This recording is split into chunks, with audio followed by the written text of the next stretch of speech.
Hi, everybody, and welcome to Pixel Politics, the podcast that usually links politics and history to video games. But today we've got a special guest who's going to talk to us about her charity, who she works for. You know, as you know, this podcast covers politics and history, but it's also supposed to show what great organisations are doing within the industry. And it's my pleasure to be joined by Samantha Robertell. Thank you for joining me, Samantha. Hey, no problem. Glad to be here. And you are the first person who said my last name correctly. So Really? Yeah. Wow. It's just a fun fact. Well, that's the thing. I always have to ask usually the guests before they come on, how do I pronounce your name? Yeah. 9 out of 10 times I get it right. And I can now imagine what it's like for people who do big, news programs or big TV shows in the US, how difficult it is to be able to get the names right straight away. Yep. Yeah, it's a nightmare. I know someone who butchered someone's first name while he was interviewing him, and the guy ended up correcting my friend. And really? Yeah, my friend was like, "Oh my God, this is a nightmare. I can't believe I didn't get his name right." That is honestly an absolute nightmare, because at that point you've gotten through the intro, which is hard. Mm-hmm. And then someone says that, and then just your confidence must just be low on the floor. Yep. Oh my goodness. But Samantha, thank you for joining me. Do you mind just telling the audience a little bit about yourself and what you do? Yeah. My name is Samantha. I am the marketing manager for a nonprofit called Gamers Outreach. So what I do is work with my team to tell stories of the impact we're making in hospitals and the events that we are coming up with, and just the cool projects that we have. So chief storyteller, in short.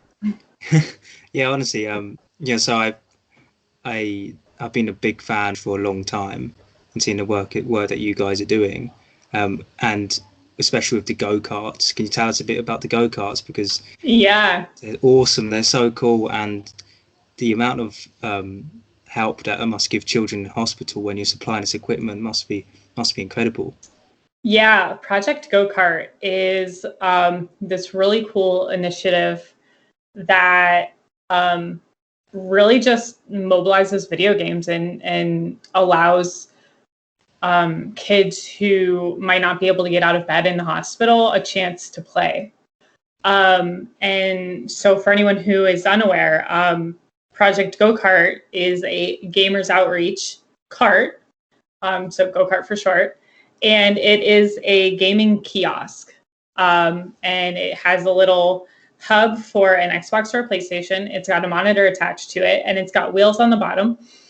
And nurses can just wheel it around. They can wipe it off. They can wipe off the controllers, plug it in, and just give kids access to play. So how do you go about getting them into hospitals? I saw that there's a 2-player project that you've also got going on as well. So do you have people specifically to? So Player 2 is a little bit different. It's actually our volunteer program. So we've got a few different programs going on at the same time. Obviously, due to COVID, our Player 2 program has been put on hold because we're unable to get into hospitals right now. Yeah. But, in order for us to get a go-kart to a hospital, it starts off with someone maybe wanting to donate a go-kart specifically to a hospital of their choice. In that case, we will ask the hospital whether or not they're willing to accept this donation. And if they are, then we go through the process of having it built down in Texas, where our warehouse is, and then getting it sent to the hospital, where we will supply it with a little donor placard to show who it's been donated by. And then a little information on how to set it up and how to get it going. So do organizations who want to donate to hospitals, they can supply the funds for it? And also, can you get, I'm guessing that there's ways for a group of people to come together to put money together to fund the go-karts. So you've got different sort of financial models in place to help fund go-karts. Absolutely. Yeah. Someone can outright purchase a go-kart to donate to wherever they want, while maybe like a streaming community, maybe a streamer wants to create a fundraiser campaign to have all of their community band together to donate a go-kart. And if they hit that mark, then we will donate a go-kart in their name. Wow. Yeah. It's such a good idea. And yeah, it's awesome. It is. And because you can mobilize a lot of support and a lot of funds. And do you do Twitch streams to help with that, or other sort of events that Yes. So as far as events go, every year we have an annual LAN event called Gamers for Giving. So this event has been going on for 13 years. Within the past 2 years, as in this year and last year, we're going virtual. So unfortunately, we're unable to gather in person, right? Because of the state of the world and the safety of others. But our Gamers for Giving LAN is one weekend where streamers and communities can come out to Michigan in the United States and just play video games and stream for the cause. We actually have that coming up in a week and a half. It's coming up. It's next weekend. So the 20th and 21st is when our annual Gamers for Giving event is, and we'll have a lot of communities banding together to fundraise for us. Yeah, so I saw it was coming up, and I was going to ask you about it. What kind of preparation do you have to put in place to hold these big events, and how does it differ during COVID? Because I can imagine it must be a different ball game. Yeah, it really is. It's funny you should ask that, because I actually signed on to Gamers Outreach in May of last year. So I worked with them for Gamers for Giving in March of last year, just as like social media coverage. So I haven't actually been able to prep for like an in-person event. However, I can tell you that it's completely different than what we're doing now, just based off of, like the sponsorship tiers that we have, or the different information we usually have to gather. When we're doing an in-person event, we're looking for hotels, we're looking for the best airports to fly into for people. We're looking for the best restaurants around town in case someone wants to grab a bite to eat. And right now we're just kind of figuring out the best way to host an online event instead. So we're looking for the best way to announce some upcoming projects, the best way to show everyone, what we've been working on and how excited we are to be working on these things. So they're two completely different ballparks, but exciting just the same. Yeah, definitely. And like I said, COVID has kind of changed everything. And I can imagine with Gamers Outreach, it's had a big impact. Is there any other aspects of Gamers Outreach that COVID has had an impact on? You mentioned Player 2. How difficult has it been to sort of make that change and shift towards sort of a more sort of virtual environment? Has that been tricky? Yes, in a way. I would say that COVID has really given us different challenges in that because of COVID and because of these isolating experiences,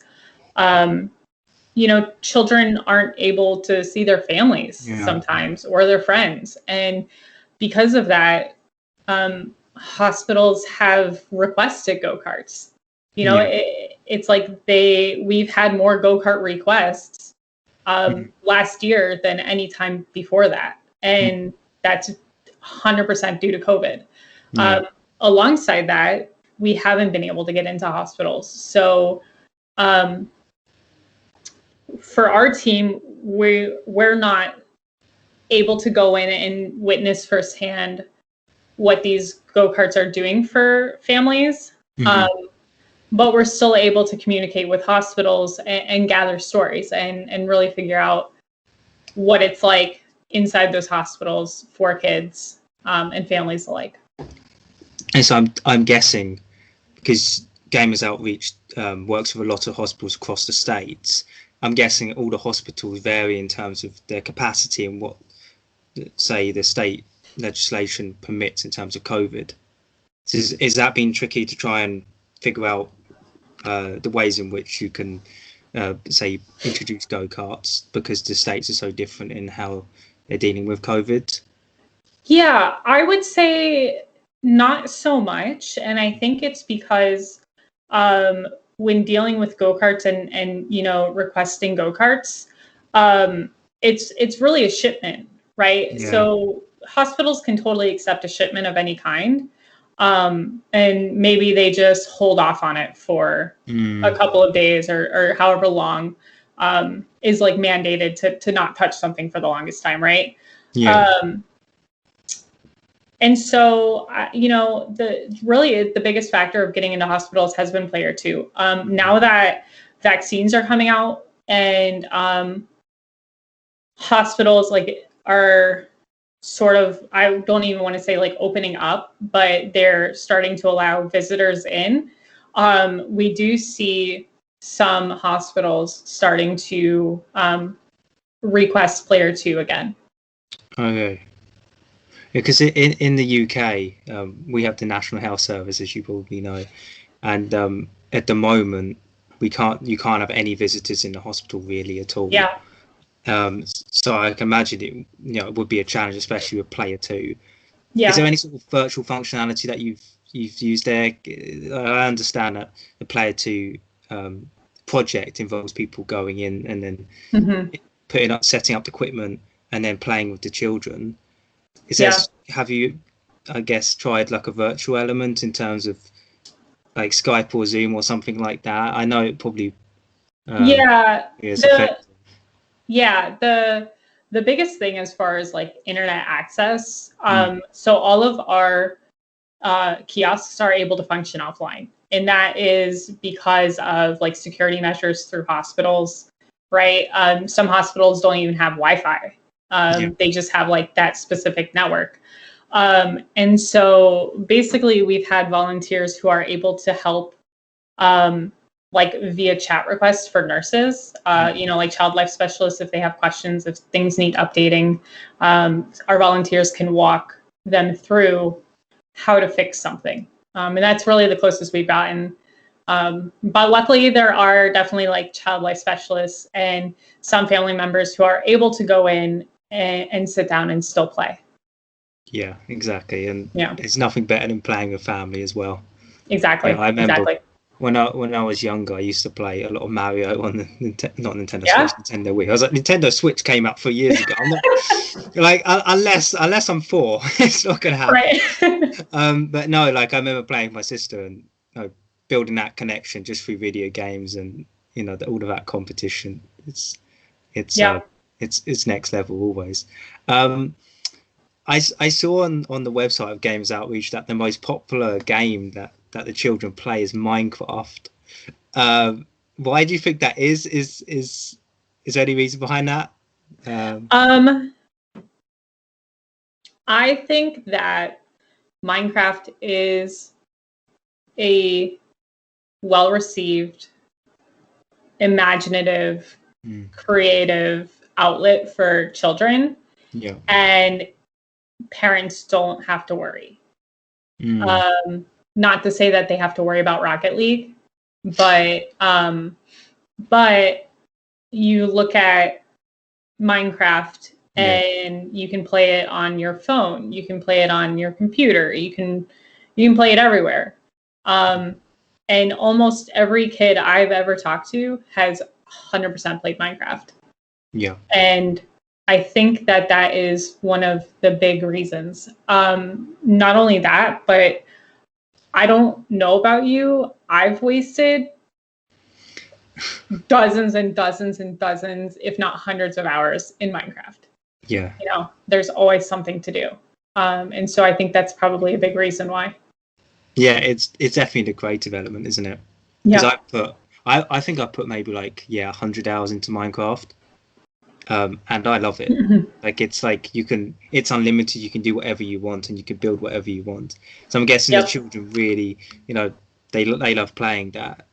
On the systems themselves, can the children choose what they want to play, or is that something that is the parents desired, or the hospital staff? Yeah, so all of our consoles come preloaded with games. Depending on what the kid wants to play versus what the parent says they're allowed to play versus what the child life specialist puts on. It's pretty much open. If a kid wants to play NBA 2K, more than welcome to. If they want to play Pac-Man, also more than welcome to. So it's really just up to what they want to do. Okay, that's I mean, like Pac-Man, a classic game, and classic. It's so classic, and everyone wants to play Pac-Man, whether that be on the phone or what. Exactly. Actually, recently I came across original Tetris. It was my father's, and it was half of me was kind of like, okay, I picked it up and was like, I want to play this, but half of me was like, I want to sell this and see how much money I make from it. And then eBay is £10. Oh my gosh. My my brother-in-law actually just picked up a Banjo-Kazooie game for the N64, and it's in the box. It's like the original box, the original game, $80, which is kind of a lot for a Nintendo 64 game. You're like, what the heck? It's a cardboard box. Well, yeah, like these N64 games and some of the original games go for a lot of money. Yep. And I've been saving a lot of my stuff, but I don't know how long it's going to take for, I don't know, some PS4 game to. Right. You never know. It's crazy. You never know. You really don't. It really is. It really Pokemon cards. Well, yeah, exactly. Pokemon cards, and YouTube is selling them for a lot of money. Yep. Like, I don't know how much. What there was like Blastoise that got sold for, like an insane. Oh my god. Yep. Oh, I don't know how people do it. How do they know the value in this? They probably don't. They just guess. I don't know. I stay away from like the value of things going up and down because I just can't keep up with it. Well, fair enough. I mean, for me, like I don't know. I like that kind of risk with it. Okay. This guy's up in value. This is going to be great. I'm also very interested in VR. And have you used any VR systems in the hospital, or is that something that you guys have thought about? Because it's very immersive, but at the same time, like it requires a lot of space. Yeah, it's definitely immersive, and definitely like something we've thought about. I don't believe we have any carts currently utilizing VR. However, I do know that there are programs out there that do bring VR to kids. Okay. And is that something that you think maybe the Gamers Outreach would do in the future, or? Yeah, absolutely. I think it's definitely something that we would love to look into and to figure out how to do. Yeah, because I think it's quite an untapped market at the moment. It's very niche. Yeah. I don't know if you own a VR headset. I don't. I would fall over so fast. Yeah, me neither. I'm gonna trip over. Yeah. Like instantly. But I've always been interested in trying one out, because I'm like, well, how can I escape from everything around me when I get stressed, and how can I just want to go into a whole new world. And like, you can do, is there Minecraft VR? Yeah, I think there is. Yeah. Yeah. Yep. There's so many cool things. They just did a Borderlands VR, which I considered getting because I personally love Borderlands, but I would 100% run into a wall, and I don't want to do that. Yeah, exactly. I'm always scared about that too, because I'm naturally clumsy in real life. So if I was to do Same.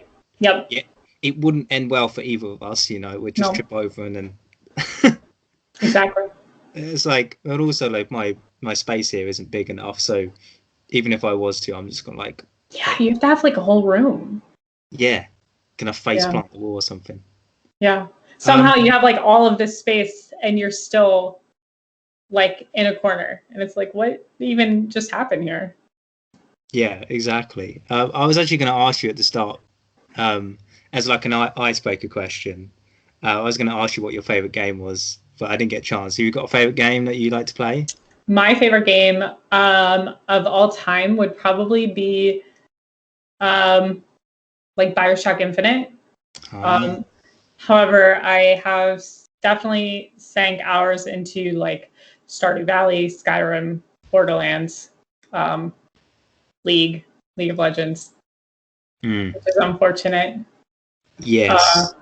Well, no, it's not. What is it? Why is it? It's totally unfortunate. Is it? I once read a meme. No, this is recently. It's not even once. That seems like it was long ago. I recently read a meme that was like, yeah, of course I'm in a bad mood. I play this game for 8 hours a day and I'm still bad. Yeah. And that really resonates with me, and that's why it's unfortunate that I play League of Legends. Well, it's the same with me at Call of Duty. Yeah, I stopped it. It doesn't matter how much I play, how much I get good at it. No. There's always someone else who's going to come around that corner, and it's going to make me feel bad. Yep. And then they're going to drop shot you, and you're going to be like, should have jumped. Exactly. My parents, like I've actually recently moved back home. Because I was a uni student. Okay. But I'll come back home just because it's too expensive to live away, especially during COVID. Yep. And you know, my parents, like I'm here and I'm playing Call of Duty, and my parents are like, why are you shouting? What's wrong with you? Like, do you need help or something? I'm like, no, I'm just excited about the game. Yep. And these people keep like beating me, and it's not fair. Yep. My mom's like, well, Jack, you know, you're not 15. You shouldn't expect to have the reflexes of a child. That hurts. It does. It does, but yeah, it is what it is.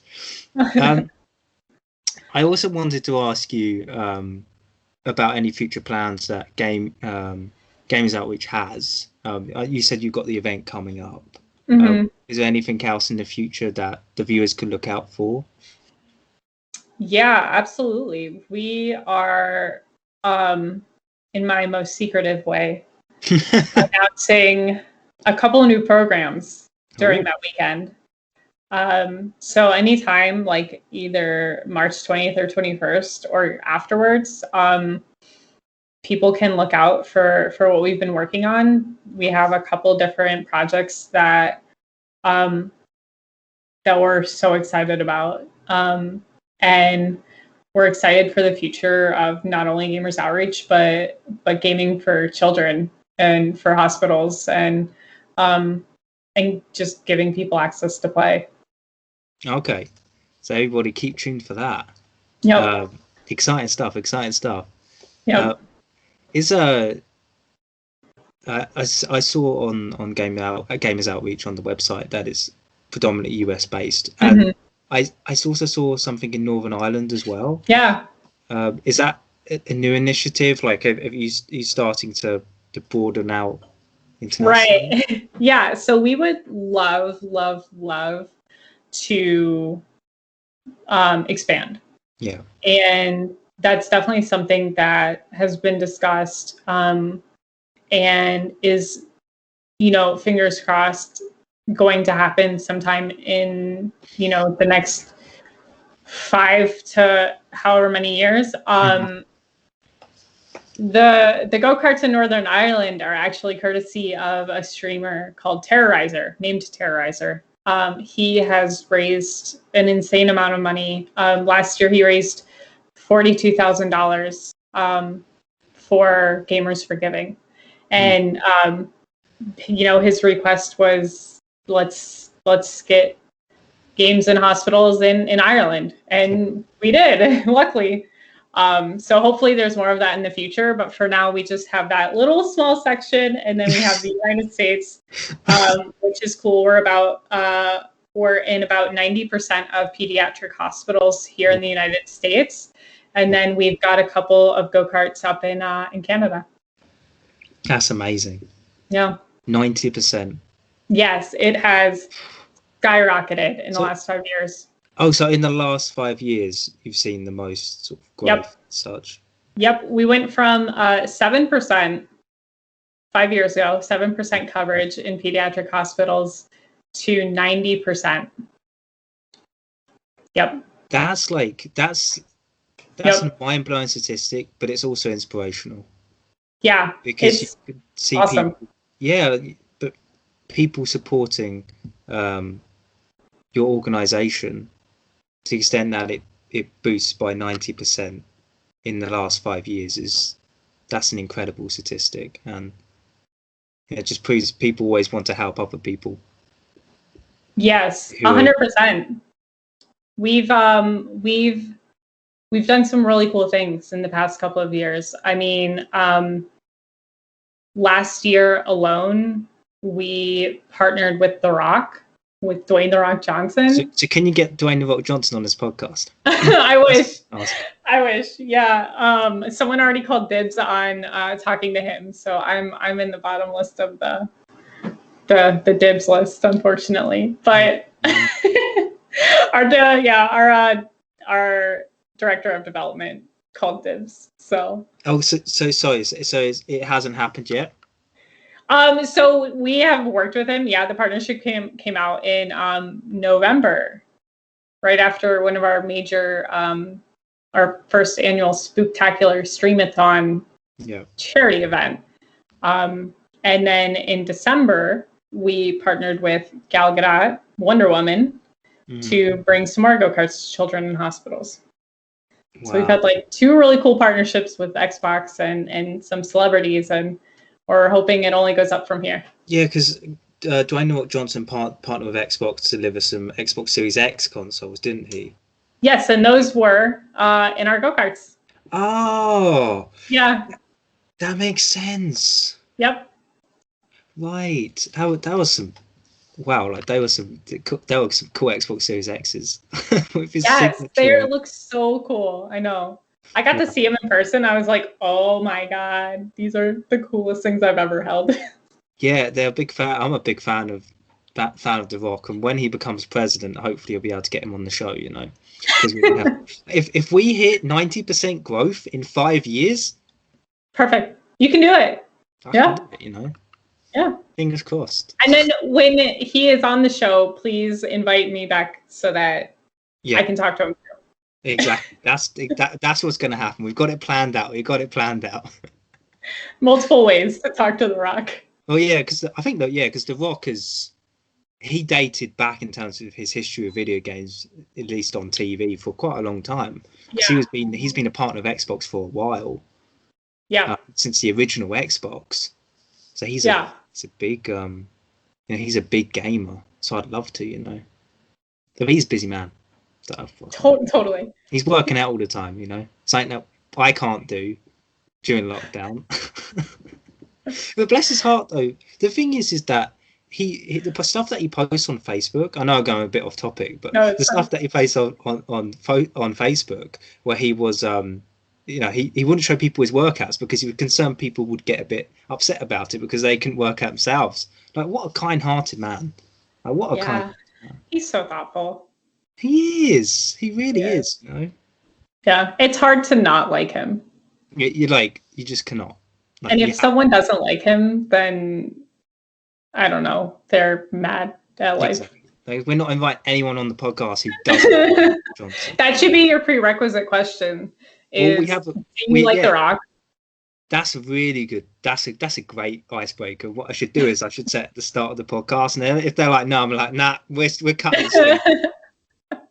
We've also got one other taboo, and that's we can't talk about Brexit on the podcast.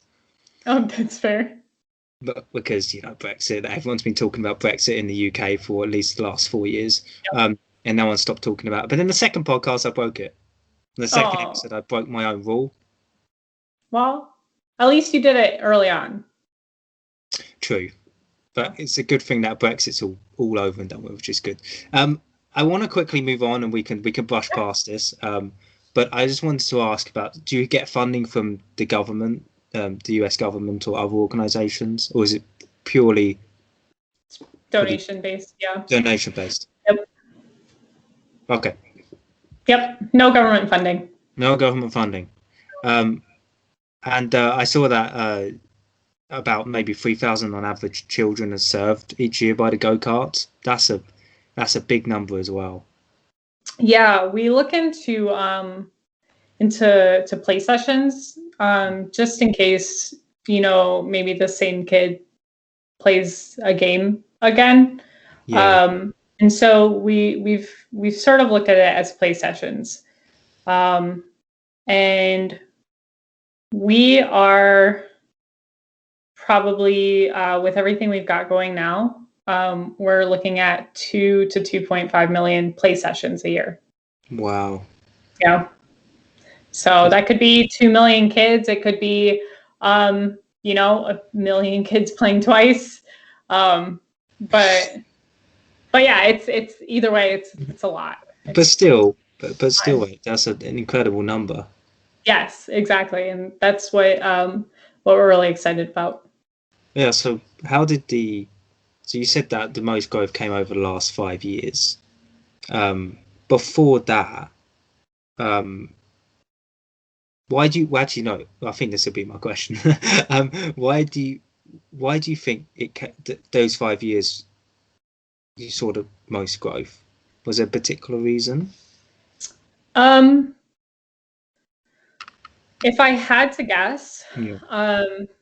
It's really that, Zach, our founder, it was a passion project for a while. It wasn't a full-time job for him.